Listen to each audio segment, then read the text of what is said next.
According to the National Electrical Code, branch circuits supplying outbuildings such as garages can be fed from either a main panel or a subpanel located in the dwelling.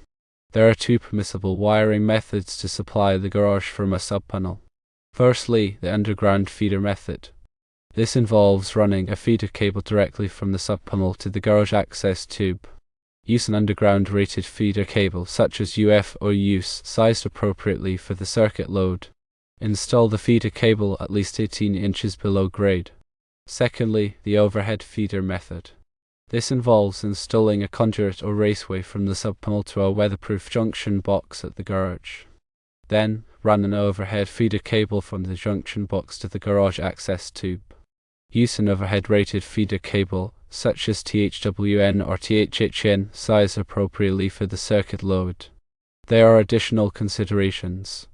Ensure that the subpanel contains a circuit breaker or fuse of the appropriate amperage to protect the garage circuit. Install a grounding electrode at the garage and connect it to the grounding system of the dwelling.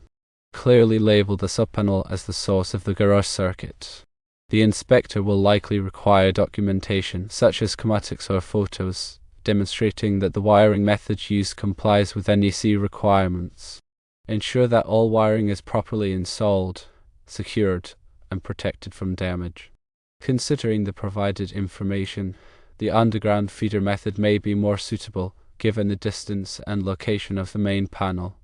However, it's always advisable to consult with a licensed electrician to determine the best and safest wiring method for your specific situation. When selecting a wire size for the underground feeder, several factors must be considered to ensure compliance with the National Electrical Code and to provide safe and reliable power to the garage. These factors include the ampacity of the conductors, voltage drop, and the type of insulation. Ampacity refers to the current carrying capacity of a conductor. The NEC provides tables such as Table 310.15b16 that specify the allowable ampacities for various conductor types and sizes based on their insulation type and installation conditions.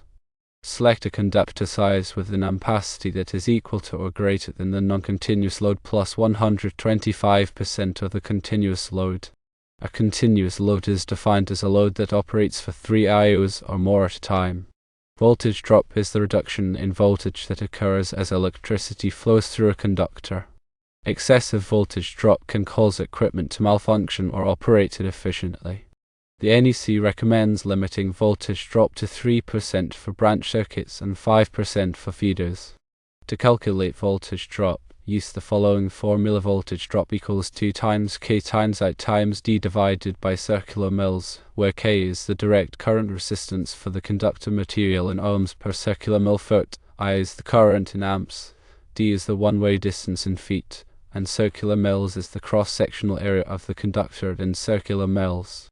Choose a conductor size that limits voltage drop to acceptable levels. The type of insulation affects the ampacity and suitability of a conductor for different environments. Common insulation types for underground feeder cables include UF, underground feeder cable, and US, underground service entrance cable. UF cable is suitable for direct burial in the earth, while US cable is typically used for service entrances but can also be used for underground feeder applications. Ensure that the selected cable is rated for direct burial and is suitable for the soil conditions in your area.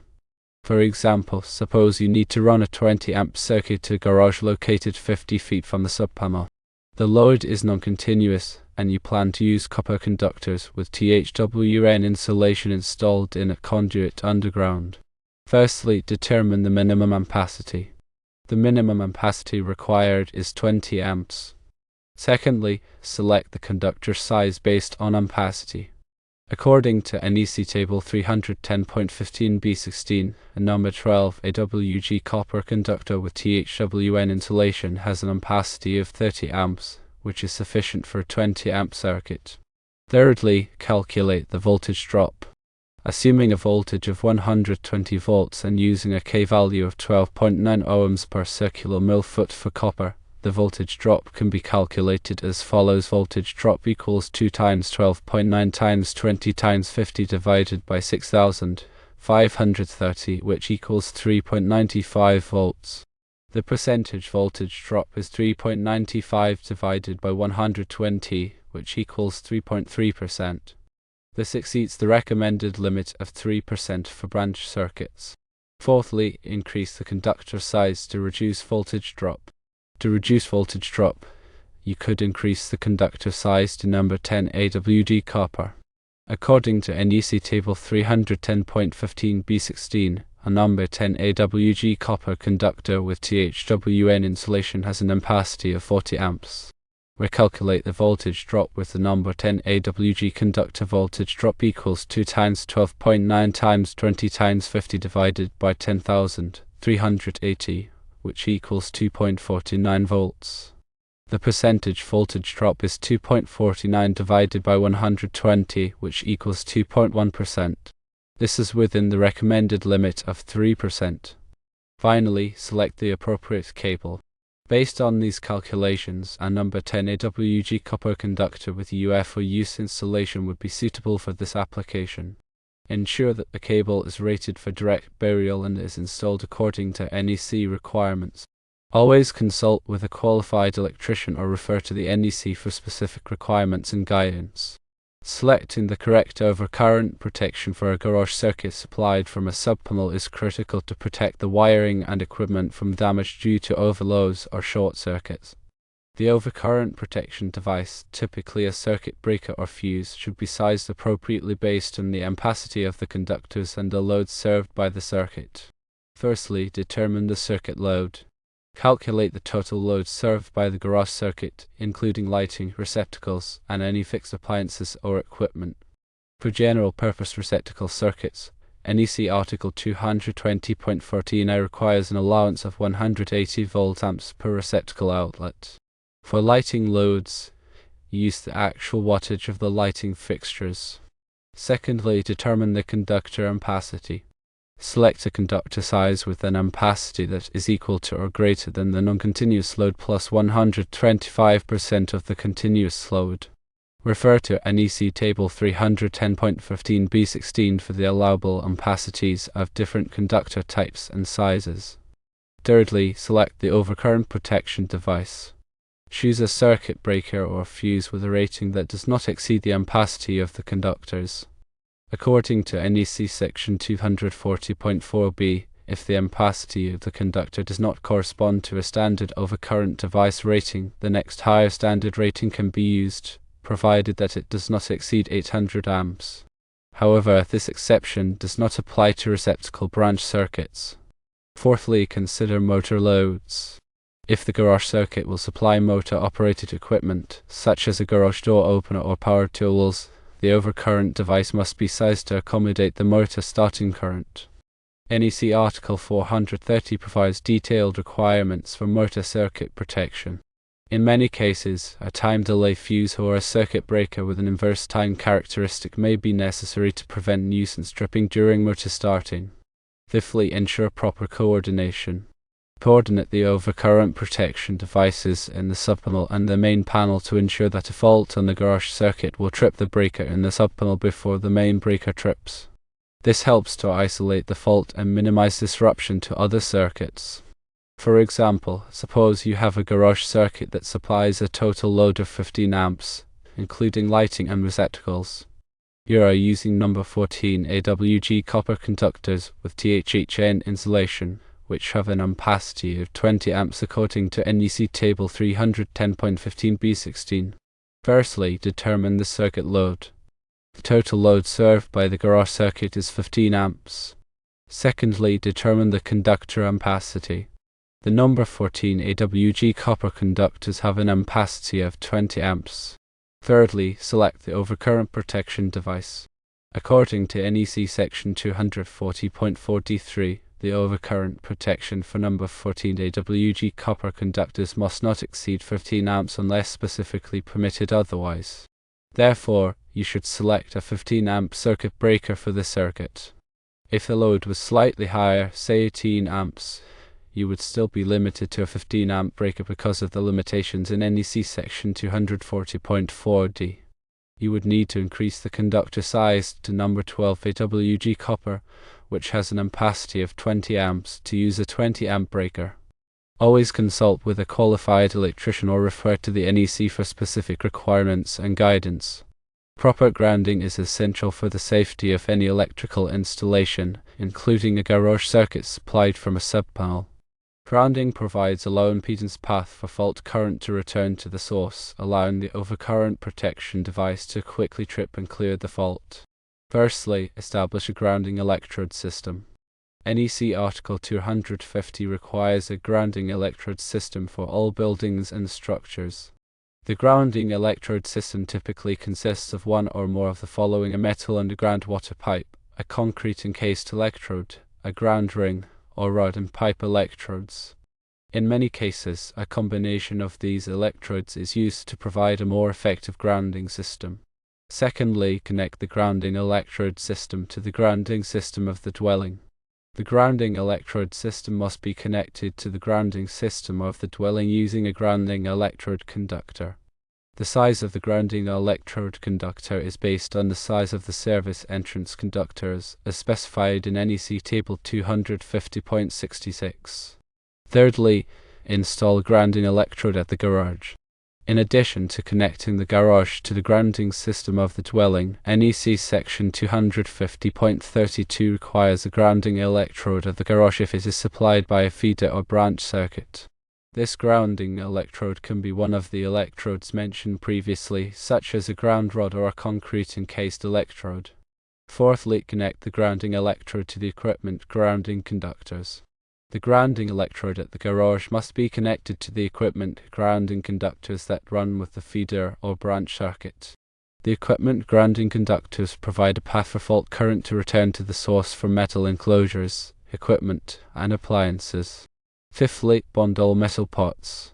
Bond all non-current carrying metal parts of the electrical system, such as metal conduits, enclosures, and equipment, to the equipment grounding conductor.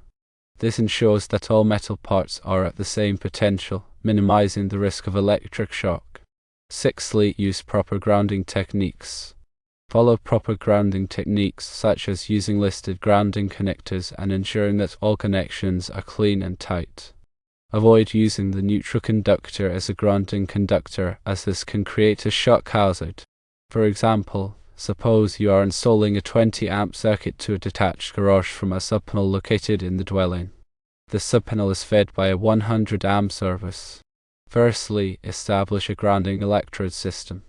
Install two 8-foot ground rods at the garage, spaced at least 6 feet apart. Drive the ground rods into the earth until they are fully buried. Secondly, connect the grounding electrode system to the grounding system of the dwelling. Since the subpanel is fed by 100 amp service, NEC Table 250.66 requires a number 8 AWG copper grounding electrode conductor. Connect the grounding electrode conductor from the grounding electrode system at the dwelling to the grounding electrode system at the garage. Thirdly, install the grounding electrode at the garage. As mentioned earlier, install two 8-foot ground rods at the garage. Fourthly, connect the grounding electrode to the equipment grounding conductors. Run a number 12 AWG copper equipment grounding conductor with the circuit conductors from the subpanel to the garage. Connect the equipment grounding conductor to the grounding electrode at the garage. Fifthly, bond all metal parts. Bond all metal enclosures, such as junction boxes and receptacle boxes, to the equipment grounding conductor using grounding screws or clips. Always consult with a qualified electrician or refer to the NEC for specific requirements and guidance. Proper labeling of electrical panels and circuits is essential for safety and troubleshooting. Clear and accurate labels help electricians and homeowners quickly identify the purpose of each circuit, making it easier to perform maintenance, repairs, or modifications. Firstly, label the subpanel as the source of the garage circuit. Clearly label the subpanel that supplies power to the garage circuit as the source of the circuit. This helps to avoid confusion and ensures that anyone working on the garage circuit knows where to disconnect power. Secondly, label the circuit breaker or fuse. Label the circuit breaker or fuse in the subpanel that protects the garage circuit with a clear and descriptive label. The label should indicate the purpose of the circuit, such as garage receptacles, garage lighting, or garage door opener. Thirdly, label all outlets and switches. Label all outlets and switches in the garage with a clear and descriptive label. The label should indicate the purpose of the outlet or switch, such as garage receptacle, garage light, or exterior light. Fourthly, use permanent labels. Use permanent labels that are resistant to fading, peeling, and moisture. Embossed label makers or pre-printed labels are good options. Avoid using handwritten labels, as they can be difficult to read and may fade over time. Fifthly, create a panel directory. Create a panel directory for the subpanel that lists all of the circuits and their corresponding labels. The panel directory should be kept up to date and easily accessible. Sixthly, use consistent labeling. Use consistent labeling throughout the electrical system. This makes it easier to understand the purpose of each circuit and reduces the risk of errors. For example, suppose you are installing a 20 amp circuit to a detached garage from a subpanel located in the dwelling. Firstly, label the subpanel as the source of the garage circuit. Place a label on the subpanel that reads garage subpanel or garage feed. Secondly, label the circuit breaker or fuse. Label the 20 amp circuit breaker in the subpanel that protects the garage circuit with a label that reads garage receptacles and lights. Thirdly, label all outlets and switches. Label all of the outlets in the garage with a label that reads garage receptacle. Label the switch that controls the garage light with a label that reads garage light. Fourthly, use permanent labels. Use an embossed label maker to create permanent labels for the subpanel, circuit breaker, outlets, and switches. Fifthly, create a panel directory. Create a panel directory for the subpanel that lists all of the circuits and their corresponding labels. The panel directory should include the following entry: circuit number 1 garage receptacles and lights 20 amp breaker. Sixthly, use consistent labeling. Use consistent labeling throughout the electrical system. For example, use the same font and size for all of the labels. Always consult with a qualified electrician or refer to the NEC for specific requirements and guidance. When installing wiring in a garage, it's important to consider the different types of wiring methods that are permitted by the National Electrical Code. The NEC specifies the types of wiring methods that can be used in different locations and applications, and it's important to choose a wiring method that is appropriate for the specific conditions in the garage. Firstly, rigid metal conduit, RMC. RMC is a heavy-walled metallic conduit that provides excellent physical protection for conductors. RMC is suitable for use in wet or damp locations and can be used indoors or outdoors. RMC requires specialized tools and fittings for installation. Secondly, intermediate metal conduit, IMC.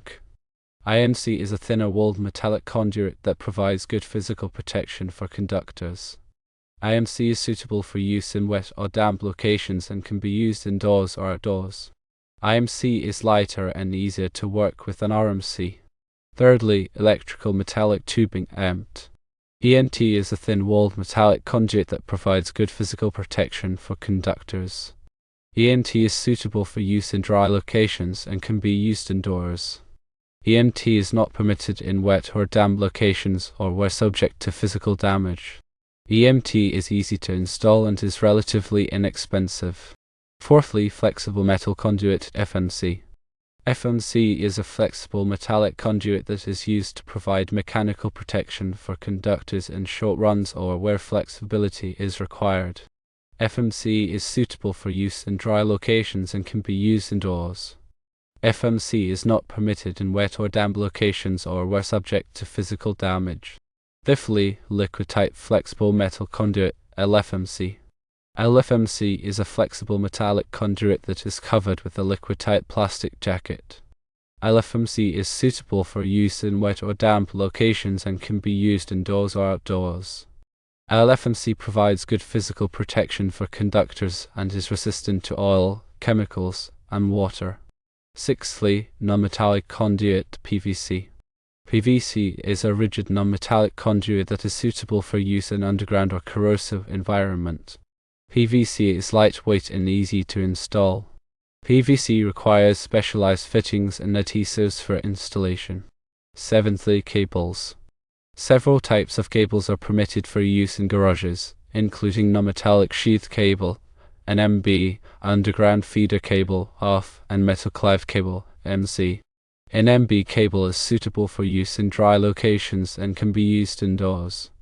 UF cable is suitable for use in wet or damp locations and can be used underground. MC cable provides good physical protection for conductors and can be used in dry or damp locations. The choice of wiring method depends on several factors, including the location, the environment, the type of conductors, and the level of physical protection required. In general, metallic conduits provide the best physical protection for conductors, while cables are easier to install and are less expensive. For example, suppose you are wiring a detached garage that is subject to physical damage. In this case, you might choose to use RMC or IMC to provide the best physical protection for the conductors. If the garage is located in a wet or damp location, you would need to use a wiring method that is suitable for wet locations such as RMC, IMC, LFMC, or UF cable. If the garage is located in a dry location and is not subject to physical damage, you could use EMT or NMB cable.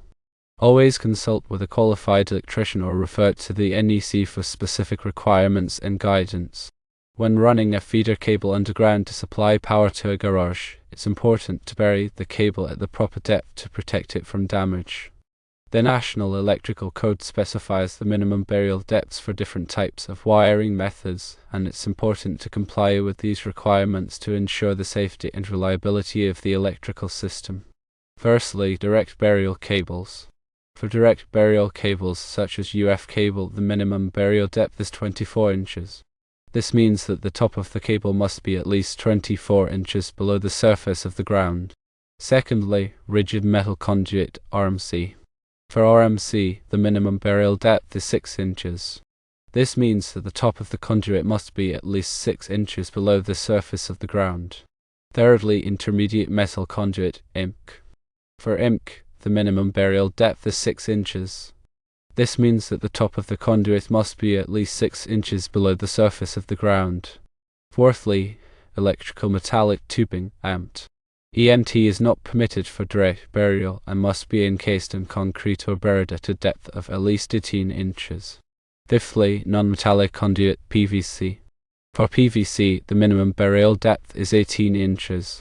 This means that the top of the conduit must be at least 18 inches below the surface of the ground. The burial depth requirements may vary depending on the location and the specific conditions. For example, in areas subject to heavy traffic, the minimum burial depth may be greater. In addition, the local building codes may have more stringent requirements than the NEC.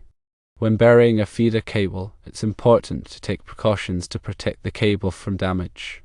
The cable should be installed in a trench that is free of rocks and other sharp objects. The cable should also be protected from abrasion and impact by using a layer of sand or other suitable material. For example, suppose you are running a UF cable underground to supply power to a garage. In this case, the minimum burial depth would be 24 inches. You would need to dig a trench that is at least 24 inches deep and wide enough to accommodate the cable. You would then place a layer of sand in the bottom of the trench to protect the cable from abrasion. You would then lay the cable in the trench and cover it with another layer of sand. Finally, you would backfill the trench with soil and compact the soil to prevent settling. Always consult with a qualified electrician or refer to the NEC and local building codes for specific requirements and guidance. When installing electrical wiring, it is crucial to ensure that all connections are properly made and protected.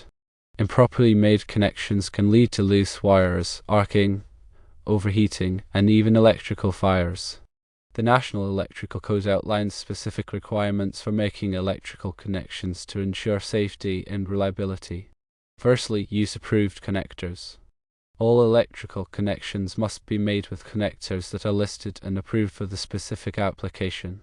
These connectors are designed to provide a secure and reliable connection that will not loosen over time. Secondly, tighten connections properly. All connections must be tightened to the manufacturer's specified torque. Over-tightening can damage the connector or the wire, while under-tightening can result in a loose connection. Use a torque wrench to ensure that connections are properly tightened. Thirdly, protect connections from corrosion. Protect all connections from corrosion by using a corrosion inhibitor or by using connectors that are specifically designed for use in corrosive environments. Corrosion can weaken connections and lead to failure. Fourthly, insulate connections properly. Insulate all connections properly by using electrical tape, heat shrink tubing, or other approved insulating materials. This will prevent short circuits and protect against electrical shock. Fifthly, support conductors properly. Support conductors properly to prevent strain on connections. Use cable ties, clamps, or other approved methods to support conductors. Sixthly, inspect connections regularly. Inspect connections regularly to ensure that they are still tight and in good condition. Retighten connections as needed and replace any damaged connectors or wires. When making connections in a junction box, it is important to leave enough slack in the wires to allow for future maintenance or modifications. The NEC requires that at least 6 inches of wire extend from the point where it exits the cable sheath or raceway. When splicing wires, use only approved splicing methods. Wire nuts are a common method for splicing wires, but they must be sized properly for the number and size of the wires being spliced. When connecting wires to terminals, make sure that the wires are properly stripped and inserted into the terminal. Do not over-tighten the terminal screws, as this can damage the wires. For example, suppose you are installing a receptacle in a garage. Firstly, use approved connectors. Use a listed wire connector to connect the wires to the receptacle terminals. Secondly, tighten connections properly. Tighten the terminal screws and the receptacle to the manufacturer's specified torque. Thirdly, protect connections from corrosion. If the garage is located in a corrosive environment, use a corrosion inhibitor on the connections. Fourthly, insulate connections properly. Wrap electrical tape around the receptacle terminals to insulate the connections.